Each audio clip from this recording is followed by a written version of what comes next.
درنو لیدونکو السلام علیکم.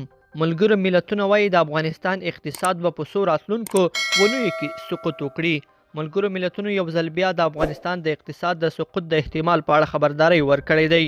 د اړینو توکو د بیو لوړوالی، بیکارۍ او د پیسو کمبود وضعیت نور هم پسې خراب کړی دی.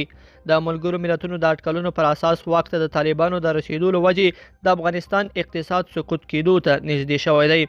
د خوراک د نړیوال پروګرام یعنی WFP د افغانستان لپاره ځانګړي استازي ماري ایلن مګروتي د چهارشنبې په ورځ وویل چې ډېرې بېوزلۍ، د بیو لوړوالي، د شتمنیو کنګل کېدو او د پراختیایي مرستو درېدو دغه هیواد د نغدو پیسو د یوې جدي ستونزې سره مخ کړی دی.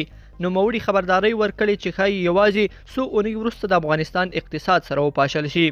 د هغې په وینا له یوې خوا وچکالي او د ژمي را رسېدل او له بلې خوا د اړینو او سون توکو د بیې لوړوالي وضعیت لا پسې خراب کړی دی. دغه چارواکي روښانه کړې ده خلک به د خوړو او د سون توکو د امکاناتو په برابرولو کې له سختو ستونزو سره مخامخ شي. زه له ډېرې مودې راهیسې د خوراک له نړیوال پروګرام سره کار کوم، خو دا لومړی ځل دی چې وینم چې یو بحران په دومره چټکۍ سره د پراخېدو په حال کې دی. په اګست میاشت کې واک ته د طالبانو تر رسیدو راهیسې د افغانستان اقتصادي وضعیت وار په وار مخ په خرابېدو دی. د افغانستان یو په دریمه برخه نفوس د لوږې له خطر سره مخ شوی دی.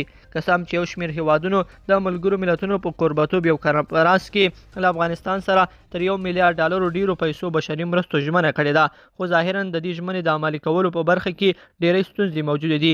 نړیوال نه غواړي چې د مرستې پیسې د طالبانو لاسته ولویږي.